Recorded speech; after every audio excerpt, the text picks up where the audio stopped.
আসসালামু আলাইকুম রহমতুল্লাহ বারাকাতুহ। কিছু প্রশ্নের উত্তর দেওয়ার জন্য আজকে আপনাদের সামনে হাজির হলাম। প্রথম প্রশ্ন, ইসলাম ধর্ম কি?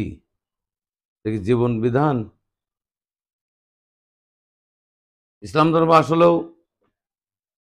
আরবির পরিভাষায় যেটা বোঝা হয়, এবং আল্লাহ যে কারণে ইসলাম ধর্ম নাম দিয়েছেন, ইসলাম শব্দ অর্থ শান্তি।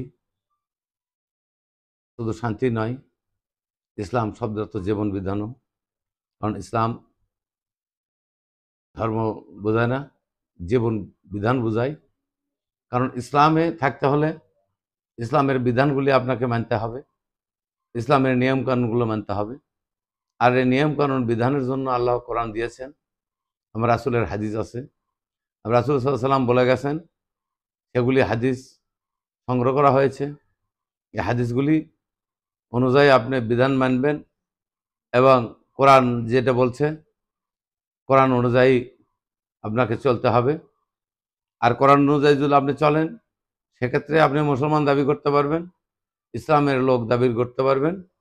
কারণ ইসলামে থাকতে হলে আল্লাহর নির্দেশ মানতেই হবে, আল্লাহর আদেশ এবং নিষেধ এগুলি মানতে হবে। তাহলে আপনার আল্লাহর নিয়মের মধ্যে পড়বেন, আল্লাহর জীবন বিধানের মধ্যে পড়বেন।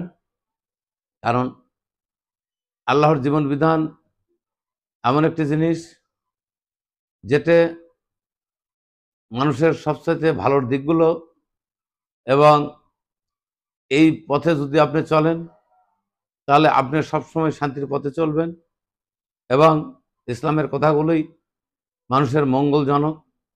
মানুষের যাতে মঙ্গল হয়, দুনিয়াতেও যেন মানুষ মঙ্গল হয়, আখেরাতেও যেন মানুষ শান্তি পায়। কারণ আখেরাতে আপনাকে, ওখানে আর মৃত্যু হবে না, ওখানে আপনাকে বিচারে কাঠগড়ায় দাঁড় করানো হবে। আপনার পক্ষে যদি পুণ্যর ভাগ বেশি হয়, সেক্ষেত্রে আপনি শান্তিময় জায়গা পাবেন। নইলে সারা জীবন আপনাকে জাহান্নামের আগুনে প্রজ্বলিত কাষ্ঠে আপনাকে জ্বলতে হবে।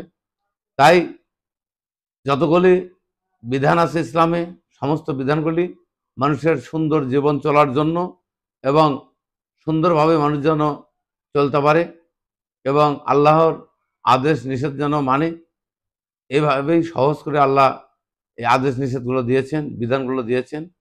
কোরআনে যেটা আছে এটা আপনার ফরজ, এগুলি আপনাকে মানতেই হবে। কোরআনে যে সমাধানগুলো হয়তো নাই, মেজরিটি সমাধান কোরআনে আছে, হয়তো টুকিটাকি দু একটা সমাধান আপনি কোরআনে পাবেন না, সেইগুলি হয়তো আপনাকে হাদিস মেনে চলতে হবে। তাই আপনাকে কোরআনের দৃষ্টিতে চলতে হবে।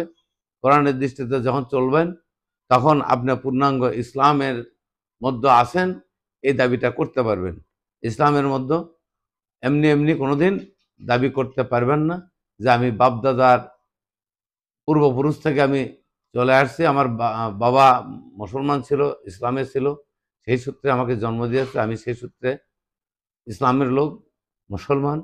এটা কোনোদিনও আপনি বলতে পারবেন না। কারণ আপনার মধ্যে ইসলামের কার্যক্রম থাকতে হবে, কোরআন এবং হাদিস আপনাকে মানতে হবে। তাহলে আপনি ইসলামের পূর্ণাঙ্গ একজন অধিবাসী হবেন। আমি আর ভিডিওতে বাড়াতে চাই না, আপনাদের কাছে অনুরোধ রইল, যদি ভিডিওটা ভালো লাগে তাহলে অবশ্যই আমার চ্যানেলটি সাবস্ক্রাইব করবেন। আসসালামু আলাইকুম রহমতুল্লাহ বারাকাতুহু।